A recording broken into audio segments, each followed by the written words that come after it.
Hello, folks. Welcome to Between Awesome and Disaster. This is your host, Will Carey. Thank you for tuning in. I appreciate you being here as always. Where am I at today? I'm kind of all over the place. I'm today. I'm like a torrent of feelings related to current events. If you listen to the show regularly, you know I don't delve into politics too much because it's not my area of expertise. I can really just go on how I feel. But it's kind of at the forefront because it is the holidays, and the holidays for my family are complicated. And I'm recording this specifically on the evening that the vote for the impeachment of Donald Trump is occurring. At the current moment, I do not know the exact part of the process that we are currently in, but I believe the rules were determined earlier today, and it's been debated all day today. So that's kind of where we're at currently. And the reason it's on my head is because I will be going to visit my family with my fiance in a couple of days, and there's a level there's some feelings and thoughts that that have come out that my family kind of feel that I find abhorrent and I don't agree with at all, but I don't have the conviction or I guess the courage to call them out on it in person because I am so afraid of confrontation verbally. It makes me sick to my stomach. I remember taking a personality test at a job once and it being determined that I fear confrontation. I imagine some of you listening to this might also as well, but it makes me kind of at a loss I've been sucking up and grinning through a lot of questionable statements and thoughts around the holidays over the years, and my fiance is not one to let things like that slide, and I feel kind of at a lack of courage for not being able to be on her side in these confrontations and just trying to like get through it and be unruffled, which is as I think about it more and more, less and less a viable option or even a good option, because that is how the world and situations like the one that I've been in, situations I've been in before, and how the world has kind of been playing out over the last few years. And if you disagree with me, you're entitled to your opinion. But I wonder why you feel that. I would wonder why you feel that way. So that's kind of where my mind's at now. The main thing I do know is that I know what I feel. I know how I feel in my heart. That our current president is bad for the world, bad for the country, and bad for a lot of people. I don't think he would necessarily be bad for my specific age, race, gender, demographic wise, but he's bad and threatening to a lot of people. And I hope I hope that something can be done, and I hope that I have the courage to stand up for what I believe in, because I feel like I've been skating by on being non-confrontational and apolitical for too long, and it's on my mind as I'm planning to go visit my family this weekend. So we'll see where that goes, but I'm very excited about today's episode of the show. Storyteller and comedian David Lawson is my guest today. He's on his way over now. If some of you have been listening to the show for a while, you may remember that David Lawson was my first guest on Between Awesome and Disaster, episode 1, back in January of 2016. So it's coming up on almost 4 years since I launched this podcast and since David has been on the show. And I thought we were due for another sit down and for another good chat, because a lot of things have changed for both of us and a lot of things have changed in the world.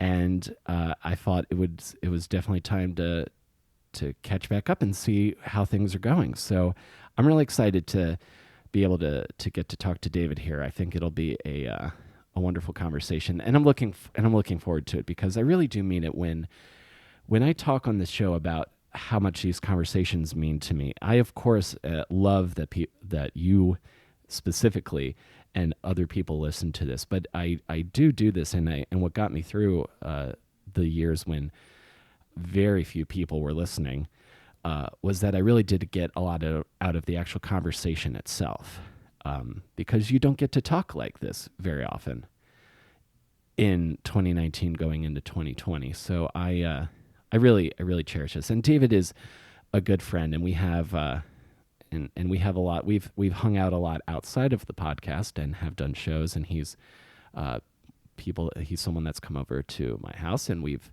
had many a laugh and hearty debate about stuff that's happened in the comedy community. So I'm looking forward to having another chat with him on the show. If you guys listen to this and feel like you know someone who might enjoy the show as well, we're available wherever you get your podcasts. You can leave us a rating and review on iTunes. That helps us bump up in the stats on that platform. And you can listen to us on Stitcher. Any listening that you do to this show is helpful to me, and I appreciate you being here. And I hope that when you listen to this, that you enjoy it as well. So thank you guys again for being here. I'll talk to you afterwards. And let's go to my chat with David Lawson, storyteller in New York City, whose show, 2020 Book Report, I'm going to go see tomorrow night. It's Wednesday, the 18th when I'm recording this. I'm going to his show on the 19th, and you'll be listening to this. You might be listening to this on or after Monday, the 23rd. So thank you guys again so much for listening to this. And also, Merry Christmas, Happy Hanukkah, Happy Kwanzaa, any other happy Festivus, and hope you're having a good holiday season. I sound like I have a bit of a heavy heart up top, but I am in a better place than I was when I started this podcast, and I'm hoping that I can continue to become a better person and in a better place from doing and I can tell you about it on this podcast. So thank you guys again for being here, and let's go to my chat with storyteller David Lawson.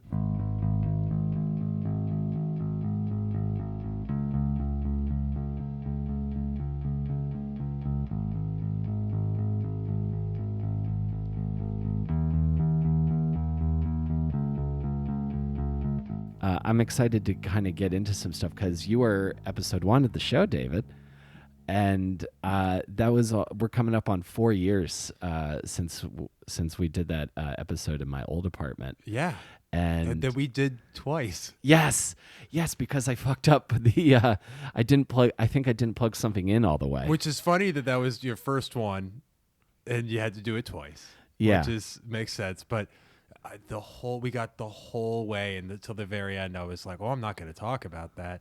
And then you mentioned it, and I cracked up. Right, because I figure like, no sense in hiding it. And I've luckily that's only happened to me one other time, and it was also with a friend, so he was understanding. Okay. It happened with Adam Sokol also, but I've got it figured out pretty much now after like 120 something episodes. Because like I imagine you doing over 100 of these, especially with some of the gets that you've had, that would just be completely nerve-wracking. Oh yeah. Yeah, it's extremely nerve-wracking. Like for times when I've like had someone here, I've like double and triple checked and even recorded a little bit. I usually record the intros before people get there. And then because I've gotten to use like a nice studio, I always have someone who's there who knows like the tech side of how that equipment works, just to have an extra layer of protection. Huh. Because I don't want to get like someone. I don't want to get someone who I really admire and then have not look like I know what I'm doing in front of them. It's terrifying. I don't listen to enough of these to know. I mean, I know, like that Adam Driver thing the other day is the first thing that comes to mind. Like notorious podcasts that weren't. And Mark Maron, have you heard him talk about this David Fincher episode that may never come out? Vaguely. Yeah. What's the David Fincher? He did like a very long one, and then the next day said, "I don't really want anyone to hear that," and that was that. Which is like, Oscar-nominated filmmaker. The notorious podcasts that weren't. Oh my! I don't think we're quite there 10 years into our 15 or. or who knows? Like, I feel like we're maybe in like the 10, in like maybe 15 years of podcasting actually existing, maybe 10 years of it being like a known thing to a lot of people. But yeah, for anyone listening to this, Adam Driver walked out on Terry Gross because he said that he did not like listening to clips of of movies and TV he's in, and they played a clip and he got upset. which is, well, there's two ways. First of all, in my heart, like sincerely, I am on Team Adam Driver. I am too. But it's also hilarious. It's a very funny situation it's there's just so much. If you're in the SNL writers room, the Kylo Ren sketch is right there. Oh my God. Yeah. Like literally having a freak out moment that character has. And it's just, but don't get me wrong. That sounds really nerve wracking. And yeah, don't, I guess I'm team him. Like I am. I think he had established that. And then, yeah, this wasn't like an unknown thing to them, and he had brought it up. If you did that to me now, Will, I would be, I would roll with it, but I would probably get a little like, yep. Mm-hmm. Well, that's yeah, of course. Well, that's the thing. I would never. Because the reason there might have been a time a few years ago where I would fall on the like, oh, celebrities, boo, frickety who, but like having like a lot of experience on this side of the microphone and being like the driver of the course of the interview, I sort of am like, well, that would, even if he didn't walk out, that would have changed the dynamic of what you're trying to, of the interview, certainly. Because, and granted, I don't know if Terry Gross like is considered like falls under the category of journalist, or if she's just more of like a host, or if she's considered more of a host. But I think if there's certain things that people don't want to talk about, unless it's like imperative, unless you're doing like CNN or some kind of like where you have to ask those hard questions, I feel like it's respectful to like not bring up certain stuff. Like you and I are both big Mark Maron fans, and this show is very much inspired and owes a debt to the format that he established. When he interviewed Mike Myers, I don't know if you ever heard that one. I did, yeah. But they set up like, he doesn't want to talk about the Love Guru. So that would be a dick move to bring up the Love Guru after he told you that. Did he mention that? Maron mentioned that Mike Myers, or he mentioned it in his newsletter because I'm on his mailing list. Oh, and I just skimmed those to see who's on Thursday. Yeah. So I am a pretty hardcore. That's kind of a hardcore fan thing to do, or maybe reading it would be more of a hardcore. Yeah, I used to read them. Attention. I used to read them pretty extensively, and it was like, oh yeah, that kind of makes sense. But again, that's of everything that Mike Myers has done, that's one of the things I'm least interested to hear about. That's so funny because I just. Just in the interview world, there was Tom Hanks was on Inside the Actors Studio, and they mentioned like the Money Pit, the Man with the Red Shoe, Bonfire of the Vanities, and the audience laughed at this like quick firing off of like his bad '80s stuff before Big. And he said something I still think of all the time. He said, I didn't learn a lot on Forrest Gump in Philadelphia as much as I learned things on Bonfire of the Vanities, like so I guess it's kind of a bummer that he wouldn't have said, this is why Love Guru didn't work, or what he was thinking with Love Guru. So would have been pretty interesting to hear about. Yeah, like I feel there is something to when you have peace with when you make something that doesn't quite work or is panned, or you're just not like, that I didn't do a really good job on that. There's something to like picking apart the wreckage, like finding the black box of like, okay, what was I trying to do and where did I go wrong? That is the thing that I want a platform for. I don't know if you ever think this way. The pressure to perform well seems very exciting to me. I'm very happy to do shows and tour shows around and see new cities and cool, exciting things I get to do, but it would be really something. Maybe you feel this way about this podcast too, to be like happy in the middle but still have pressure. I feel like that's like the sweet spot. Like, oh yeah, absolutely. Like there's always a little bit of like, okay, I have these like 5 things I want to ask the person that I want to bring up. Is that going to be enough to get me through? Because I've always found like, I feel like there are times when I'm like rolling and I don't have to talk about myself too much because I just am basically throwing out suggestions and then the other person goes. And then there are times where, and interestingly enough, and I feel like I've had this happen more when I interview women than I do men, but I feel like I have to like I feel like I have to do more to get answers out sometimes. And then sometimes it's really like pulling teeth. Like I start monologuing a lot to try to get to get things out. But I absolutely 100% feel pressure to do well. Every time I'm booked to do a show, like if it's a storytelling show or if it's like stand up or any kind of, or if I do tech for lots of sketch shows at the Pit now, I have a real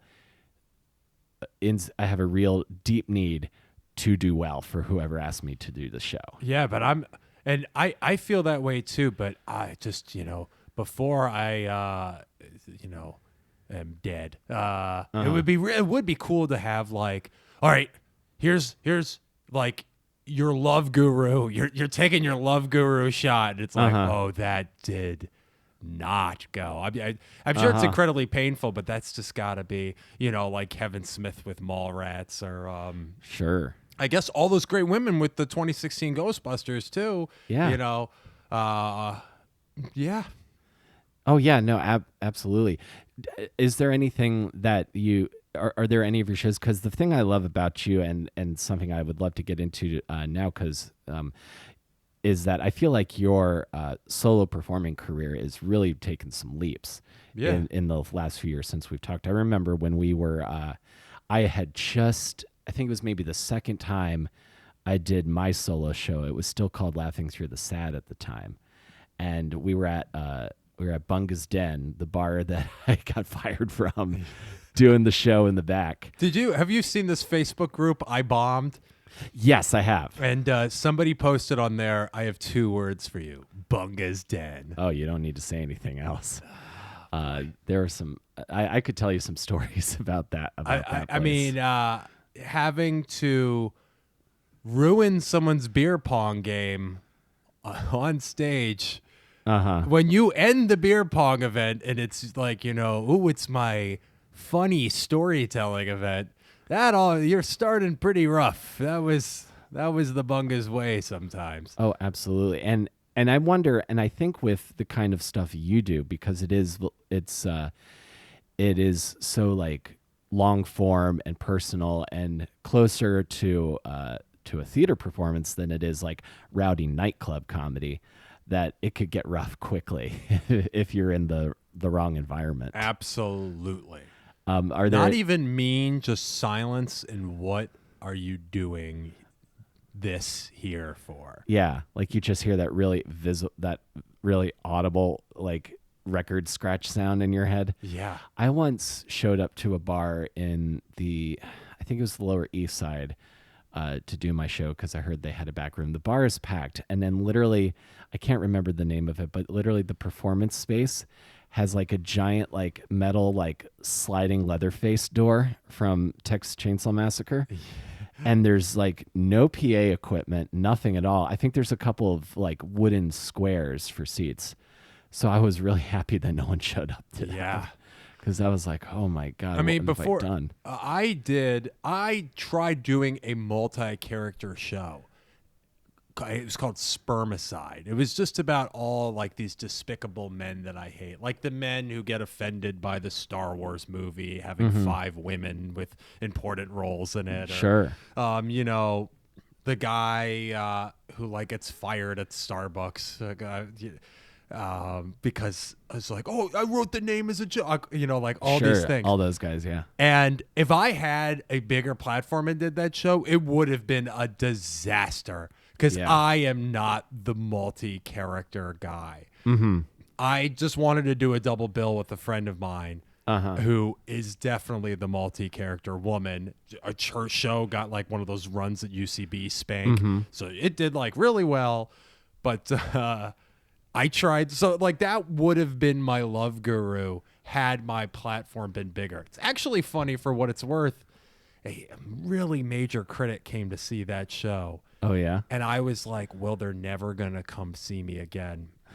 They've seen me twice since then. Oh, so like, excellent. You know, like, but Well, it all worked out. but yeah, I guess what I meant by like always having this pressure to like do the show really well, but man, like if you have a platform and you release a dud, you know.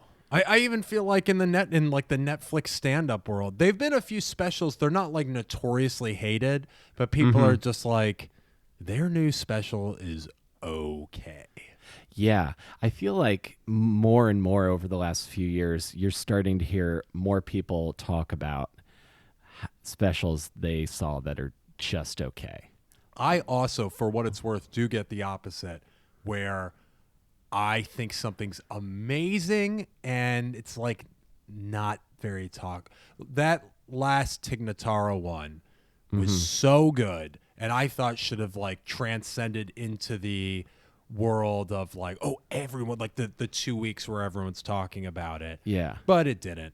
And I cannot kind of understand why. It wasn't like Hazan Minaj's or Hannah Gatsby, where it's like, well, this is like clearly hitting a very important thing. Yeah. But yeah, that happens sometimes. Those Netflix just turns that around so fast, you know. Yeah, and now because there's so much on Netflix now, comedians are like I think Gaffigan was the first really big one to do one with Prime Video. Yeah. Now their specials are starting to move over there. Now I'm trying to think of the last Netflix special I really laughed a lot at was Wanda Sykes. This Ain't Normal. That one was really, really good. And that made me laugh a lot. I didn't watch that one. I mean, and that got press because she wanted to be paid as much as someone else. Oh, God, those controversies are just gut-wrenching because people are like, Wanda Sykes? I'm like, yeah, Wanda Sykes is this person who's been in the comedy consciousness for 20 years. Yeah. I forget who she wasn't paid as much as. But that was a really good one. Yeah, that one that had some really excellent jokes in it. I enjoyed that one quite a bit. And then after that, Anthony Jeselnik's I enjoyed as well. With joke writers, like, and I feel this even now, and especially because I feel weird about it because I started as a one-liner guy. Yeah.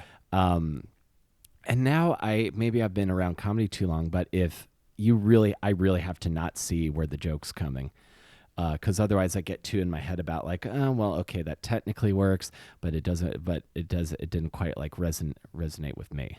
Like I don't know if.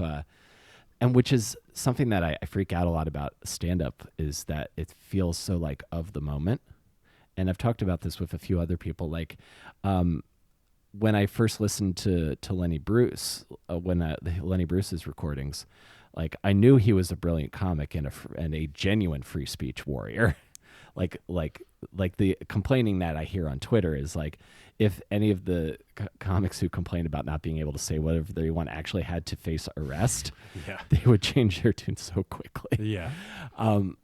But I feel I was too far removed, I think, from the time frame that Lenny Bruce existed in to appreciate how funny he was. Like I've never really laughed at Lenny Bruce listening to him. I have never listened to Lenny Bruce. I just know him just from reputation, and I never went down I know the stories of like, you know, getting arrested at the bars and arrested at the comedy clubs, but no, I never have gone back because some of those can be interesting. This is just from what I hear about someone like Lenny Bruce, and I get this with every medium, every form of art, that sometimes you revisit it and people are like, oh, but if not, like you're like, oh, this isn't like that great by modern standards, but if it wasn't for this, there wouldn't be this, which led to this, which led to this, which you love. Yes, and and someone that comes to mind where that's the case now is Bill Hicks, because I think there was a time where Bill Hicks was considered a comedic genius by everyone. Yeah. And I think the generation younger than us is starting to is kind of, not everyone feels that way. Interesting. I don't know too much about that either, but I can see why that is. I mean, inevitably, like coming from it more from this like theatery perspective, like because theater has revivals. You do the play again. Yes. And as time goes on, the canon gets smaller. Like of what gets revived, like things get squeezed out.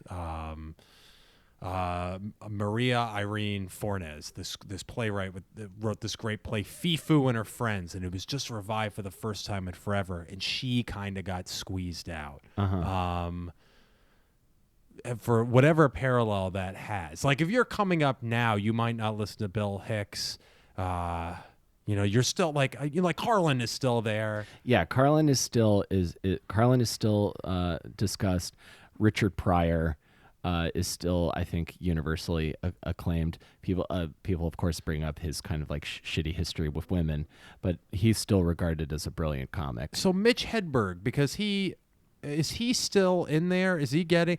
Maybe he was around more recently than Bill Hicks. Well, that's a very morbid way. Let me just two people who died young, around more recently. Then yes, I think so. I still love Mitch Hedberg. Like I still will giggle every time I walk up a broken escalator. I still think like temporarily stairs. Yeah, that's like one of the. Yeah, playing tennis with the wall. The wall is relentless. The rice, eating a million of something. Well, I feel like, yeah, I know those, but I just wonder who has gotten, squeezed out, I guess. Who's gotten squeezed out of the comedy conversation? Bill Hicks is probably a good one. I think so, because and even when I went back and listened to some of his stuff, because I discovered later, I definitely saw his influence in a lot of other comics that I had watched before I discovered Bill Hicks. But I think this younger I feel like the generation after us has the new kids have new heroes, as they say. Yeah. This is something you're a good person to talk to about this, because we both have this theater background. I think. And I think specifically about like this Tig Notaro special that you were talking about, and Nanette specifically, made people so angry. But I don't think that I feel like they were almost like not marketed correctly, because to me, those aren't stand-up comedy performances; those are solo shows. But no one has figured out how to. No one has figured out how to film and market a solo show as a video performance. If you see one, you can describe. I feel like most people have an idea of one, but I feel like, and I don't know if you feel this way also. I feel like the comedy fan in general has not been exposed to the funny but heartfelt Edinburgh style solo performance. I really realized this when Chris Gethard had his out. Because there was like a massive amount of people who loved it. They already loved him. They had never heard of him. They loved it. It was on HBO. And then there was this massive amount of like, what is this? This guy's talking about like Lexapro and suicidal thoughts and calling his therapist and trying to like attempting suicide by intentionally crashing a car. Which was hilarious when you watched it. Amazing story. I saw it live. It was so good. But I saw that, and I mean the Nanette thing too had just like the third act of that, and it was at Soho Playhouse, the same place that Fleabag was a little while later, which is like unquestionably a theater show. Yeah. And it's interesting, like. I mean, Nanette really got it through the ringer, and I don't even know if that was marketing, if that was because it was a queer woman, because the first time I watched it, I wasn't quite sure what it was, and I was like, that was okay. I watched it again, and oh man, it has like the threads of the writing in there. A whole ton comes back in that third act in a way I admired. But yeah, again, like a lot of folks in the comedy world, and I don't know if it's just, as Marin said, the unfuckable hate nerds. Which is one of my favorite phrases. Yeah, or just like people who just were sitting down at the end of the day thinking that it was going to be their idea of what comedy is. Yeah, is what I think. Like, this doesn't match up with what my idea of comedy is. Absolutely. Or performance. And she doesn't do she did her show at the Daryl Roth Theater recently. I mean, A, because she could fill all those seats, and B, because, yes, she definitely is more in, like, the vein of... I'm fascinated by the people who do both, like, Chris Gethard and Colin Quinn, and I'm not sure if Hasan Minhaj still does, like, I'm going to pop in and do 5 minutes somewhere. Yeah, I haven't seen him recently. You did a show with him, didn't you? I did do a show with him. It's funny you should mention that, because the older I get, if anyone younger is listening, I'm getting better at appreciating the week. No, living in the moment of doing the awesome thing, like doing a double bill with him. And then the week after you doing that, really savoring that. And then the week after that, when it's almost like it never happened. Like, I'm getting very, very good at, like, oh my God, I am featured in the New York Times. Oh my goodness. Very cool. And then, like, you get like the 300 Facebook likes and all the buddies from your hometown and your family and everyone. And around Christmas time, it's very easy to just, everyone's just like, David had this thing, like the thing you could, like, your uncle could be like, he was in the New York Times. Yeah. And your aunt is like, oh, thank God that he's not, like, wasting his time. Sure. But then, like, the week after, just getting very good about, like, what does that lead to? And I'm, like, being like, oh, it led to that. Then that was awesome. Yeah. Do you get where I'm coming from? 100%. Appreciating the greatness of the moment, but not getting hung up on the moment, because, and this is something I think about a lot, is that this career is, there's no like one defining moment where like, okay, you're good now. There's a series of cool things that build up into a general time frame of being good. And so many of the moments that are like big things, like you're on TV, you're in the New York Times, you're on a bill with someone who, like, people are like, oh my God, or for you, like, getting certain people on this show. Yeah. I don't know about you, but a lot of the times it's just like, this could happen, and I'm telling nobody.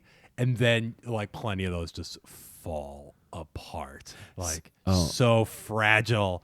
Like, oh my God, yeah. That's why I don't ever get excited about something till after it's already happened. Yeah. Because you never know, because it could just fall apart for any number of completely random reasons. Might not even have to do with you, because we're on a spinning rock hurtling through space. Yeah.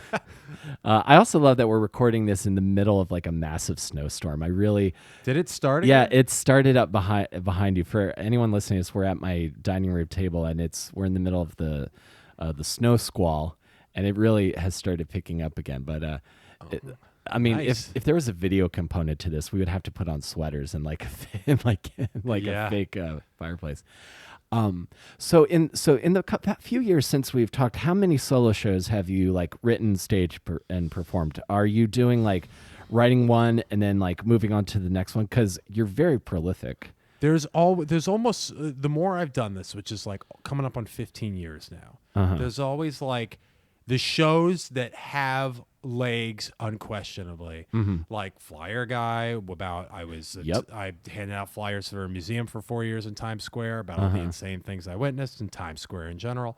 And then like Nazis and Me, which is this one I did about all these encounters with hate groups and the alt-right that I've had like since I was a kid, like witnessing graffiti and bomb threats and to being an adult, and the Twitter and face-to-face stuff. And okay, so those shows have legs. And then I'm doing this one, the 2020 book report. Yes. Which is that I read a bunch of books by people running for president, and then I judge the candidates based on their books. Uh-huh. I do a few shows like that too that are very to keep the chops going in between the ones that are going to have. They're really fun shows, but like after February, I can't do that show. Like, exactly. yeah. It's like the equivalent of being like having like topical bits. Absolutely. Yeah.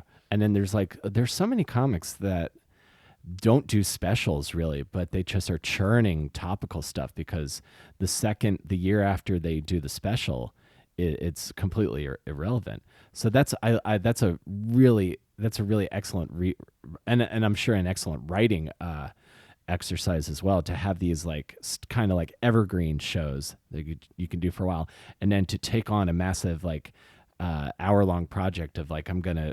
And you read all of the candidates' books. I read 12 of them, and 2 have dropped out Oh. because I've done the show. I've done the show a few times, always having to adjust new things. So I read 12 total, and then the show covers 10. Gotcha. Yeah. Have you had to read any additional books based on a certain former New York mayor who's just started running? I have not read his book. It was between him and somebody else to enter in, and I thought not. Maybe if things shake up and I get more bookings for the show, knock on wood, that I would read Bloomberg's book. Yeah, Gotcha. Bloomberg on Bloomberg. Oh, yeah. God, yeah. And by the way, he's the only one that has his name in the title.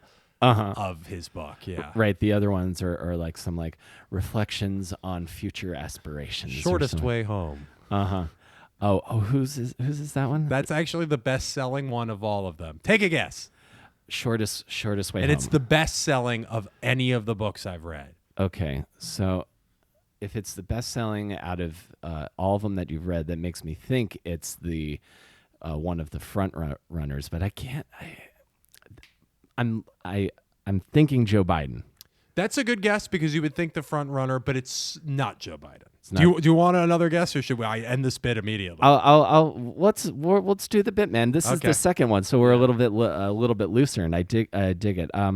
Okay, Shortest Way Home. I'm trying to think because I might have seen it in a bookstore recently. It's not Pete Buttigieg. It is Pete Buttigieg. I thought it was. So you got it in 2. I got it in 2. Yeah. Of the ones that you've read, is there a difference between who you might vote for and who the person whose book you enjoyed the most? I have really tried to. Actually, all right. Let me think about that. There has been some differences between that, and there's been. I even say at the end of the show that it's been an incredibly hopeful thing for me. By the way, reading these books, like I've got it. There's so much interesting stuff in all of them. So many people keep being like, that must have been a chore. And I'm like, I would have stopped after 2 if it was like this horrible chore. Yeah. There's a lot of fascinating stuff to them. Like Amy Klobuchar has interesting things from her life, and she's actually very funny in her book. But I don't want to vote for Amy Klobuchar. I'm happy she's a senator in the Midwest. She's like, has a lot of admirable things about her. But I know.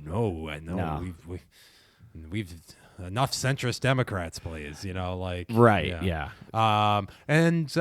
Like I admire a lot about Kamala Harris, and I admired a lot of stuff about her book, and I was sad that she dropped out. I wish her campaign went longer, but no, she's not really in my top 3 even. And then trying to think, like Pete Buttigieg was a great storyteller, and I'm not crazy about him, and like arguably not like. I'm not like super Mr. Bernie Sanders, but his book could have been better. There's one that I liked the person better than their book after telling you a few that I liked the book better than the person. Gotcha.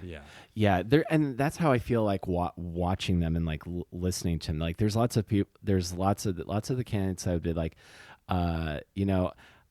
you seem nice.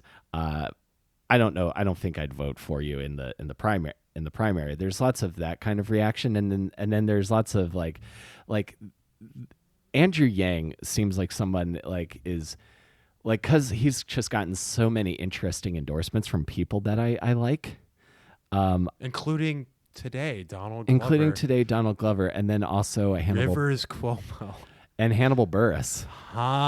That was a weird one for me too, because that's how I learned that like Hannibal Buress has like. he bought a building and he is like a landlord technically. I have heard these jokes. You know what's so funny? Just because we talked about him earlier. Okay, Chris Gethard. I love Chris Gethard. Me too. And did you read Lose Well? I haven't read Lose Well Because I read, I guess that really sums up the kind of person I am, that I might have not watched all these Netflix specials, but I'll, as I push my glasses up, have read your comedian's book. And Lose Well, I will say, I wanted a better book from Chris Gethard. I liked his first book better, and I'll keep reading it again. I'm not throwing him under the bus, but at the end of Lose Well, he talked about owning a building and being a landlord, and I'm just like, I would never admit to this. If I got success, and I would want to buy property in New York City, and Sure. and I don't know the ins and outs if I would want to rent to other people, but it's like, oh my God, that feels like comedy no. It's being like, so I'm a landlord. Like, no. It feels like one of those things. Like, I don't know if you ever got told this. When I started stand-ups, I've heard a few people say, never talk about your day job. As if any audience that you're performing to is going to be like, oh, I bet this person has been doing comedy for only a few years. Yeah, it's like full-time professional. To really see, all right, that is such an old school thing, because obviously, I just said I did a whole hour show about it, and that one's had the most legs. Like, took it to like the Midwest and the South. The Flyer guy, I've been all these places with it, but oh my God, I love work stories. Like, to me, if someone, in storytelling, if someone comes up there and they're like, I was an apprentice to a plastic surgeon for 7 years. I'm like, oh my God. Be like, this is going to be great. Let's do it. Like, but God, what were we just talking about? We were talking about work stories, Andrew Yang. Oh, Andrew Yang. So landlords. Yeah. And Andrew Yang, I read his book. Yeah. Yeah. The only the concept of free money is very appealing, but, there's just something about me, like, and I'm a little over like tech and business types getting into politics. You literally just said, and I'm doing the show tomorrow again. Which I'm going to go to. Well, yeah, I'll see you there. Wow, so I guess I'll just spoil it.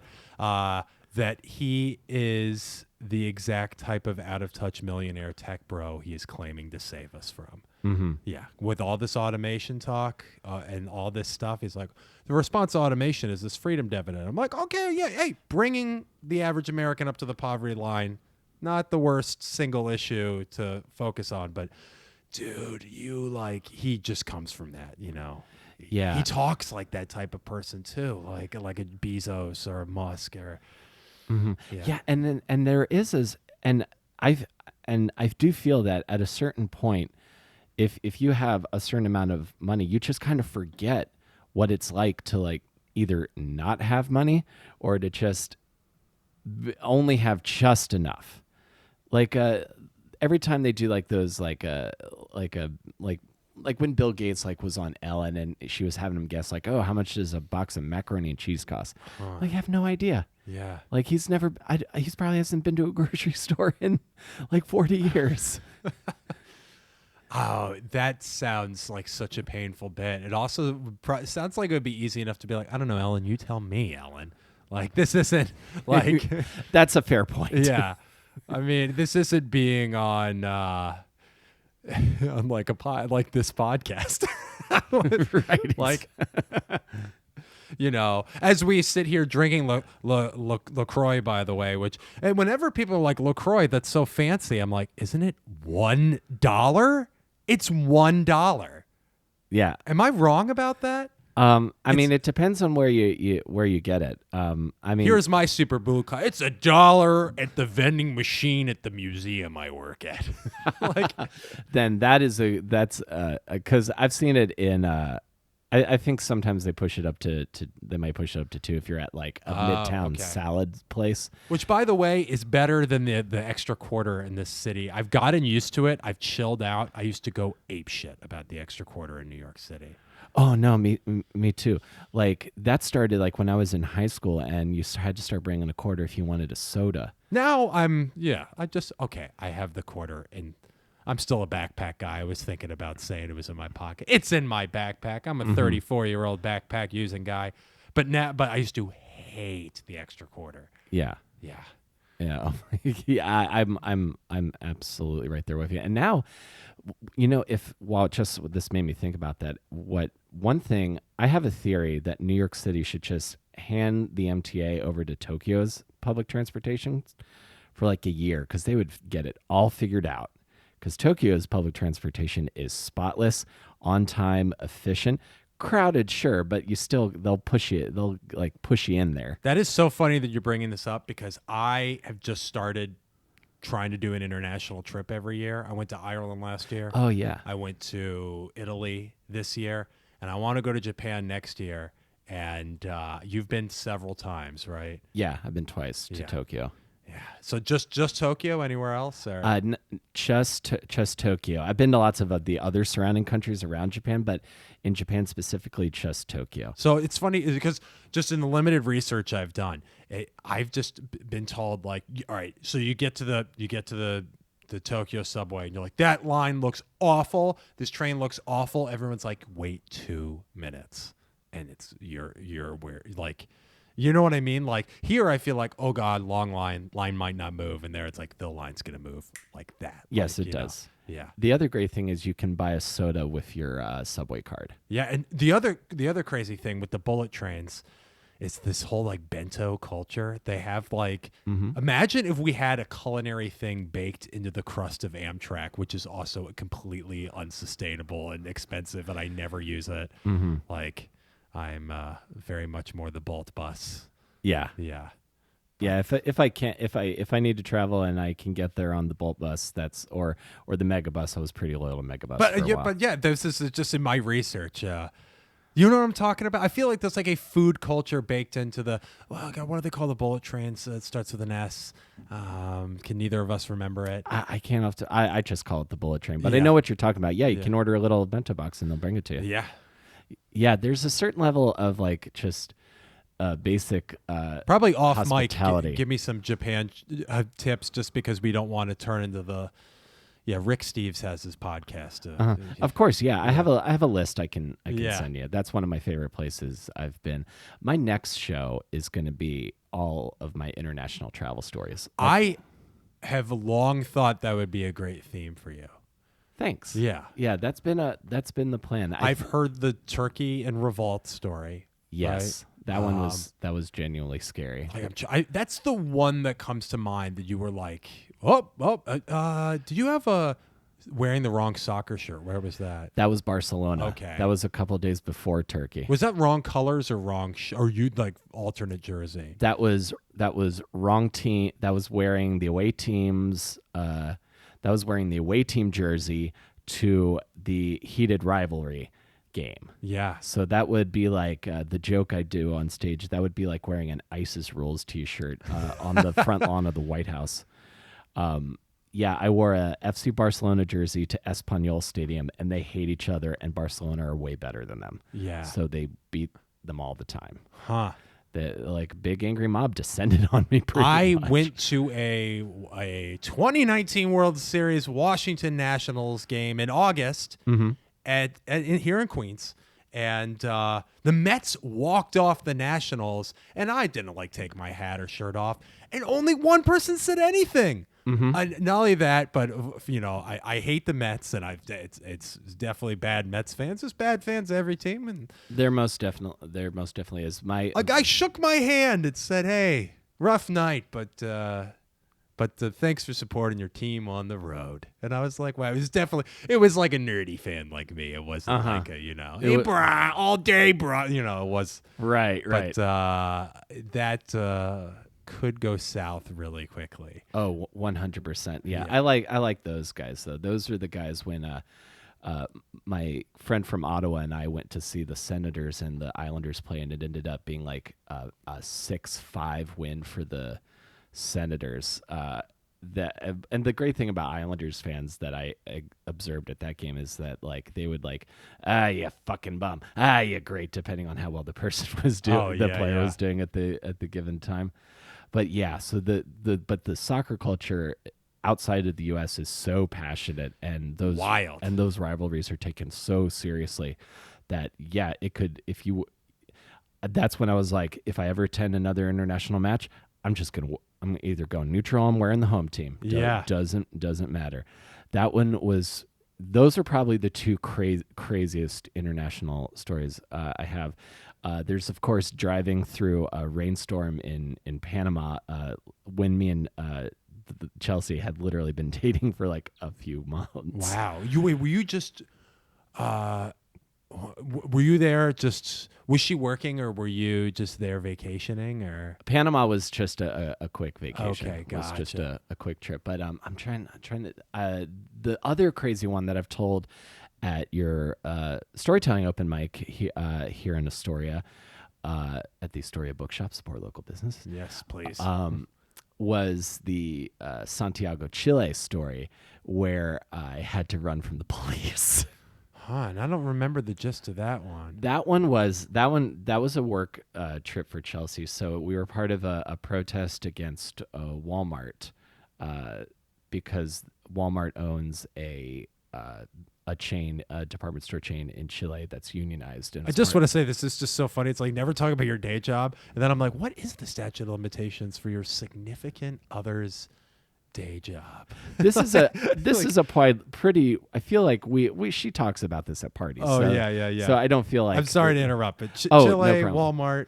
Yeah, and then so basically the local contingent of was having a protest, and it shut down like 6 lanes of traffic, and then a tank pulls in front of the protest and starts shooting tear gas infused water out of like a high pressure like fire hose, and we just ran. But she's trying to get pictures for social media, Yeah. because she's working, and I'm just trying. How many years ago was that? I think this was maybe 3 years ago now. Because I think I had met Chelsea by that point, and I think we were Facebook friends, and I was like, what is this? What is this? This is wild. It's like, you just don't, like, Yeah. for all, like, the, like, douchebag FOMO pictures of travel that we're all sharing, me included, Of course, these last few of course. years, I'm like, wow, this is a new one. Yeah. Yeah, that was my first time running from that was my first like protest where I had to run out of fear of physical harm. Yeah. Tear gas seems terrible. Yeah, it does not an experience I would want to replicate. But just now, while we're on this topic, I know this is kind of all over the place, but it's good to see. I always like when we get to hang out and chew the fat, as they say. I saw several videos of the protesters in Hong Kong, another country I've been to recently, which is a wonderful place to be. Maybe not so much right now, but I saw a protester basically take a giant. They had a thermos of what I found out later was mud. They picked up a tear gas canister, put it in the mud, shook it up, and dumped it out, and completely like neutralized it. Interesting. I remember during Occupy Wall Street seeing people. I want to say it was like not Pepto-Bismol. It was some over-the-counter thing that worked for your eyes to neutralize. I've heard milk. I've heard shampoo. Yeah. I've heard a couple of different Shampoo things. seems bad. Yeah. But man, that stuff is that's some interesting stuff. Yeah. Yeah. It's pretty gnarly to be a part of. It's kind of, it's like, because you feel like I sort of feel like this connection to like actually attempting to like affect some positive change in the world in my small little way. But then there's also that part of my mind that's like, I feel like this is kind of dangerous, but I like it. Yeah. So yeah, my next show, and I'd love to talk about some of the business side of this with you as well. So that's what I think my next show would be. But I feel like I've got to get my first show, which I changed from Laughing Through the Set. I'm calling it Fighting My Wiring now. Yeah, I saw that. I like that. Thank you. And I want to get that to a place where I could either do an audio version of that or get it to or record it as a special. That's something that I always view as the ultimate goal for this stuff. And I feel like you might feel differently about that. Like, do you have end goals to like record and release any of your shows? That's something that I'm not like massively working towards. I'm sure you have similar goals. Like if it happens, it happens. I'm kind of more on that. I'm not like, I'd rather do a 3-week run at the public theater that just exists for the couple of hundred people who go see it than maybe be like, oh, I got it, comedy dynamics. So who can I meet there? Like all this stuff like that. Yeah. I love a lot of comedy dynamic specials if you're listening. Like that. But I think you get what I'm saying. Like, I do, obviously, that would be great to have happen. And Lord knows there's great permanent records. We talked about Spalding Gray last time. That is how he exists. That's we can watch those. Yep. Those were like in theaters. And but I feel like you could make that happen. In fact, it's so funny. We were talking about Chris Gethard. He just like surprise released an album today. He did. I haven't listened to it yet. It's all New Jersey jokes. Which again, I saw him work those out at the Brick Theater, and I was like, this is great. He's doing like more of like a themed type of show. Like this is a solo show. It sounds like it's probably going to be pretty stand-up-y still, of course, but there you go. There's like your themed hour right there. I love sitting down and there being a theme. I love it. Yeah. Because I just know what I'm getting into, Exactly. I get pretty exhausted at stand-up shows sometimes, man. If it's 3 bummers after each other, I'm like, oh no, Yeah. Or if you don't, or if you only have like a general idea, like if you know kind of what a comic is like, I feel like that's one thing. But I think at our level, when we're not like notorious or have a defined style, because I feel like I'm 12 years into this now, and I still feel like I'm growing, and I feel like I don't feel like I have a set thing. Yeah. So why? Just a quick question. I wanted to go back before I forgot. So why do you want the recording so bad? Like because I feel like that makes it real. Yeah. Like I feel that way with stand up also. Like I feel if I had like a stand up album that was a document of a show where everything went really well, that somehow there's proof. There's proof of me being a comedian. Yeah. That's kind of how I feel like it is. Like, because I have done some incredible plays and I've been a part of some really interesting productions that only exist to the people who saw it and in my memory. And even like I started playing in a band again this year. It didn't feel real until there was like recorded proof of it.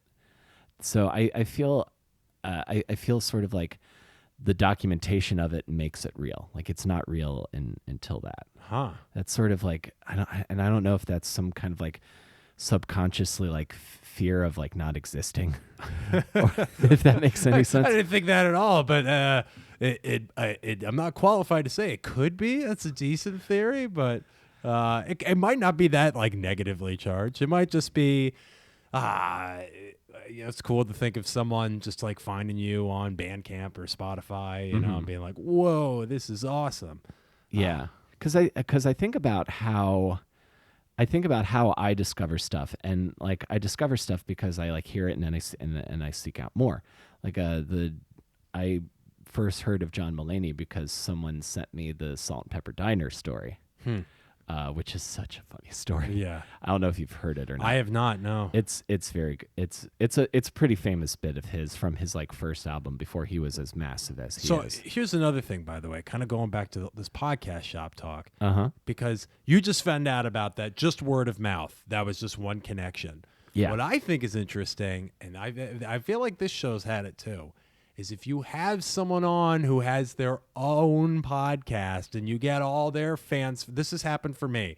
So you get all their fans for one episode, but through that one episode, they start listening to all of your episodes. Yes, I've seen that. Yeah. Also, like, yeah. And that's great. Yeah. And in a lot of ways, I guess that only comes from having a recorded thing. But I derailed your thought.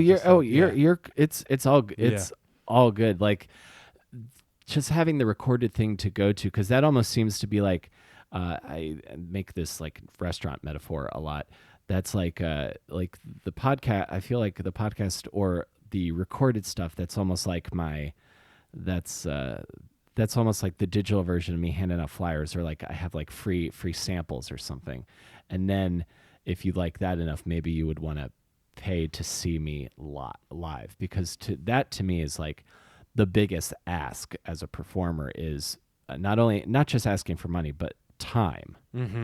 and getting there, all that crap. Yeah. getting there, whatever logistics you have to do, and then did you feel good about the hour that you spent afterwards? That's Yeah. something I think about a lot. Yeah, I just saw Daniel Kitson for the first time a few weeks ago. I saw you post about that. How And- was that? And the interesting thing about him is that he is one of the biggest comics in the United Kingdom who has never recorded anything. Yeah, That I is know. like his thing. Mm-hmm. So I thought it was pretty good. Like, it kind of made me wish I had seen some of the other ones that kind of sounded a little more something I would have loved. Mm-hmm. But I mean, he's He's brilliant. I Yeah. saw him at Eugene Merman's a Eugene Merman show that he hosted years ago, and he was brilliant. but he does like nothing. He's just the one that I know who's notorious for probably could be a special year guy, Mm-hmm. and he does nothing, records nothing. Yeah, which to me is That would be too far for me. Personally, if I could get an hour on Netflix every year, Mhm. I'd be totally game. But oh, absolutely. Yeah. And the great thing is I feel have this like wealth of material that you can pull from. Like I feel like you could just like you could do the Chappelle thing where you could just like knock out and you could just knock out like boom, I have all this ready to go. Let's do it. yeah, those sped like deep in the heart of Texas and all that. Because I remember when those came out, I was like, whoa, these are like 3 years old. Like I can't remember having a new special that was 3 years old. Yeah. And he's just had it sitting, I guess, waiting for. And then he had like more. He had like 4 specials that one year, right? Mhm. Yeah. Yeah. And then Sticks and Stones was the 5th, I think. Yeah. So yeah, I am. There is something to me about having like a discography or a catalog. Like or I think about, and I don't even think it necessarily has to be that big because I love bands that like they only have a few albums or it takes them a while to write them, but they're great and you're gonna love them. Like I'm really into this punk band called the Menzingers. Oh yeah, I love the Menzingers. You know their album is going to be amazing. Oh my when it God! comes Well, out. this is like a behind the scenes because I just on social media for some reason whenever I talk about music, unless it's someone super popular, Mhm. it's just like yelling at 0 likes, 0 comments. Why Uh-huh. even say it? Take it down after 30 minutes. Sure. I just don't want that. Like, all right, don't give me too much integrity for like David just has to exist in the room. No, I'm getting butts and seats. That is why I'm on social media. Sure. But I put up a joke, Will, that you commented on. The joke, a friend of me, I went in text threads, someone said, oh yeah, they're this great band that just have a bunch of great songs about being a big old failure. And I said, like, I just put this text up and a few people, and you were one of the people who are like, yeah, that's pretty much all the bands I listen to, the Menzingers being one of them. Yeah. Yeah, I like sort of, I like people who express having been humbled and beat up a Yeah. little bit. That's I feel like those are endearing qualities. It's also really hard for anyone in their whenever anyone in their 30s is talking about like, oh, I feel so old and washed up or whatever.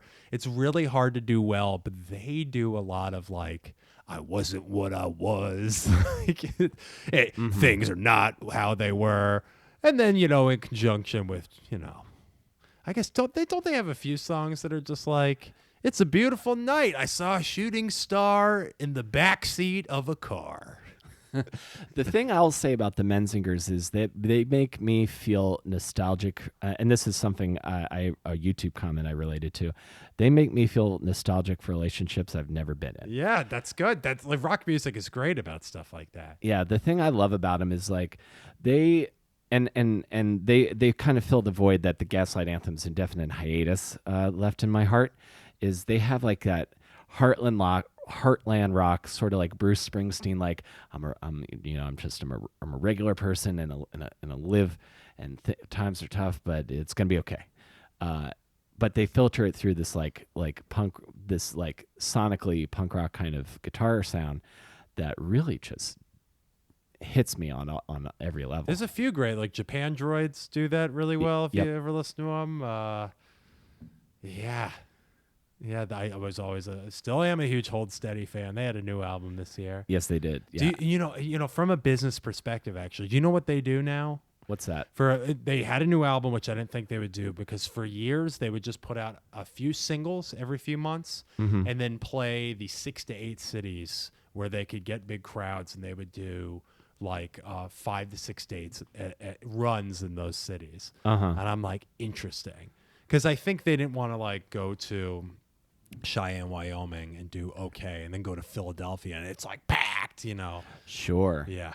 Yeah, that seems to be kind of the model now, and that's something I've been thinking about as well, and reflecting on, because I don't know if you relate to this at all.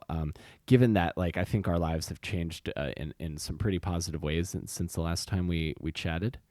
I feel like the less like desperate and obviously career focused I became, more stuff started to happen. I would agree with that 1,000%. Wanting to do things because you wanted to do them and you thought it was cool to do, and there you go. Yeah. Yeah, that's been my kind of operandum, and that's what this podcast I think kind of has started as and is. Things have come out of talking to people on these microphones, and I feel I do not feel driven for. I love having a good set, but I don't need the good set for my personal happiness like I used to. I don't need to get booked on the hot stand-up show. Yeah. I've had plenty of fun. I've had plenty of fun doing stand-up, not going through the kind of humiliating asking friends for trying to, oh, can I do your show, and then not being famous enough for that show. I used to get that, and I used to be like, oh, I want to be on that stage because then I've been on that stage, but not necessarily because I want to be on that stage. Yeah. You know what I mean? Like, Totally. yeah, and that's not a good way to think. What are you doing this for? The Instagram picture of you with the logo behind you? You could just go in the afternoon and take that picture. The guy will let you in. Yeah, I don't know why basically. that's not the right metaphor, but yeah, like the managers and agents question. That's always something that means a lot to me. And anyone asks me that, and I say that hasn't come together for me. And then they'll say, "Oh, you're doing a lot of stuff that people with that aren't even doing," which is like a very sweet thing to say, and maybe not entirely true. But thank you for flattering me. Mm-hmm. But stuff like that, because no one. It's just like, what do you want to do? Do you want to, like, hey, do a run of shows in Minneapolis or Providence or Scranton or Orlando or these like cool places I've gotten to go? Or do you want to have a manager? Right. Yeah. I'd rather just have the show. It is, Well, both, but I should also say, for anyone being like, fuck this guy. Both would be nice, but yeah. Well, the manager and the agent having the team makes it easier. But I know a lot from the DIY punk culture, and that there is a lot that you can do for yourself, and then as you make noise, other people start listening. And what I learned from Chris Gethard is to keep shouting until they're listening. Absolutely. I mean, I found out about that guy just a few years ago, and then I found out about all this DIY stuff that people had been following him forever on. Mm-hmm. Yeah. Yeah. Just, And the other thing I learned from him is to have the consistent weekly thing you can do, like this is the Chris Gethard show, so I could do this podcast weekly, and I could work towards my band's shows or booking my solo show, and then thinking about how I want to do that. Something I also want to ask you, what is your strategy around like booking on submitting to festivals, to these out of town gigs? So I have entirely learned, I think I've learned, someone who might know the fringe culture better than me is like, this guy knows nothing what he's talking about. Mm-hmm. But like how the fringes work is basically, you have to think of it this way. So you apply to all these fringes. Some of them are juried. Some of them are just a random lottery. But it's not about getting in, especially with those random ones. It's about going there and then being successful for whatever that means to you. I would say, like, on the integrity list, having great shows that a lot of people go to, having great performances that a lot of people go to, obviously number one. Yeah. Getting local press is also good. And then, which feeds number one. And then the thing about those festivals, because it's like, it reminds me of old comedy, actually. You know the term four-walling it? They mention it in Dolomite Is My Name. I like was a Yes, stat. I know four-walling. It's how they do it in Vegas. Yes, like, and that is basically what you're doing on these fringe festivals. You are paying a dirt cheap rate to rent a venue in Fort Myers, Florida. All right, but then when you get there, you know, you keep your, you either have a door split. A lot of them you just keep the whole thing, and then you gotta like flyer, see a bunch of shows, get pressed, get with the newspaper folks, like do podcasts like this. And that has been how I've kind of become a road dog. I get to see these cool places, how things work with different audiences, like you know, the moments where I'm just like jazzed backstage being like, I don't know anyone in Somerville, Massachusetts, and there's folks here who are like jazzed to see the show tonight, you know, just because the right things clicked. Or I don't know anyone in Pittsburgh, and that's why there's these 7 people who are going to get the best damn show that I could do tonight, you know. So that's how I've gotten into it, doing this whole fringe scene, and you know, a lot of stuff at the highest levels comes out of that. I mean, we all know the Fleabag thing is like I love that TV show, and B, that's like the epitome of like, whoa, well, that one went all the way, you know. Yeah, that's sort of like that's now the star everyone that's the example. Yeah, absolutely. Is for that to happen. I'm dying to read that show, by the way. It is published, because I'm like, oh man, what was that show? You know, that's they haven't released that as an hour that you can actually watch her doing the show. Oh, that would be. I would love to see that. Yeah, I would also my ultimate goal is to one day I'd love to get to the Fringe Festival in Edinburgh. See, because that's like the ultimate one, and everyone's like, have I done that? And answer is no. It's it's a lot of money. Am I going to work towards that? I'm not sure. I think I'm just so happy doing stuff in the States so far that I'm like, oh, going overseas. Like, I want to go to Scotland, but I you know. Oh, well, Edinburgh's a beautiful city. My thing is, like, it's so expensive. Did I say that already? It's ridiculous. Because like, it's crazy. For anyone listening being like, why are you putting money down to do it? I'm like, well, in Minneapolis and Scranton and Pittsburgh and Fort Myers, Florida, that makes sense that it's easy to get there. But man, Edinburgh is the coolest thing to me about Edinburgh is just doing the show, 29 times in 29 days. That'll you get really good doing that many shows in a row. Really start to tweak it. The other thing I wanted to say is, yes, the couple times I've done my show, there's always one person who I don't know who will come up to me and say that was really good. So I'm like, okay, I'm on to something. In New York especially, because like on the road, it's like, well, you're here because you have the festival pass, or just, it's great playing. Some of these cities are like, it's the amount of like hundreds and thousands of curious people who will just buy a wristband and see anything all day is great. Yeah. So, but in New York, I always try to run down the folks and be like, how did you hear about the show? And some pretty interesting things. Yeah. Yeah. I remember one time someone came to a thing I did at the Pine Box Rock Shop because they saw my flyer. That meant a lot that they did that. Yeah. And absolutely. And then especially some of these towns that don't have like the glut of art that we are spoiled by in major cities like New York. I almost feel like those shows are like better because the crowds like are I think more appreciative. Yeah, sometimes, and sometimes they're not into what you're doing. Yeah. Sometimes you're just doing a bar in suburban Baltimore and the Ravens game is still on. Oh man. Those are the days. How many restaurant shows when people having dinner didn't know there was going to be a show have you done? I'm not enough in the. I've done a few of those. I've done a few. I haven't done any recently, but I've done at least. I think I've done at least 5 or 6. To me, that's like among the more, because being at a bar and stand up breaks out, that's a little more common. But you're like having chimichangas and you're really tired and the show breaks out. Yeah. I've only been on a few shows like that, but man, oh man, that's rough. I hear you, man. My fiance is outside our door, so I might go let her in. Yeah.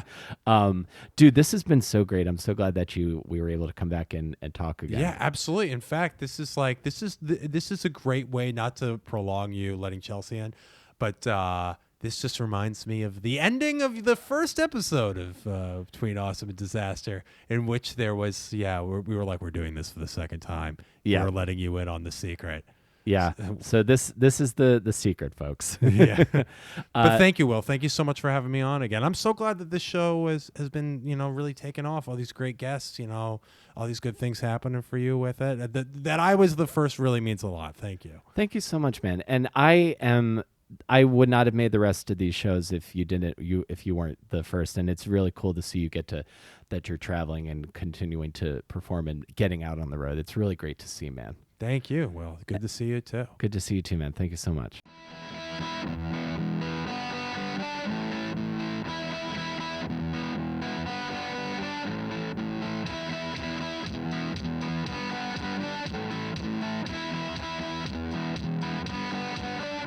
Okay, folks, that's our show for this week. Thank you guys so much for listening, as always. I really appreciate it. And thank you especially to my friend David Lawson for not only being my most recent episode of the show, but for being the first episode of this show. Because if he didn't talk to me first, I could not have done any of the other episodes that I went on to do and have some of the interviews that I've had. So thank you very much, David. I'm glad you're doing well, and I look forward to seeing your show, and I look forward to getting to perform with you again soon. Thank you guys so much for listening. If you enjoyed the show and you know a friend who you think might enjoy it as well, we are available wherever you get your podcasts. You can follow me on Twitter at @ComicWillCarey. I also want to give a shout out to my supporter on Patreon at the awesome producer level, Mary Beth. Thank you so much. I really appreciate your support. And if you want me to come do stand-up in your city, and I want to do that as well, so you can get at me. We'll make that happen. And folks, thank you so much for being here through the years. I hope you have a great holiday season. I hope things go well for you. I hope you have some excellent conversations, and your time before the new year is filled with good cheer. I appreciate all of you guys for being here. Thank you so much. And I will see you guys next week between Awesome and Disaster. Take care, everybody.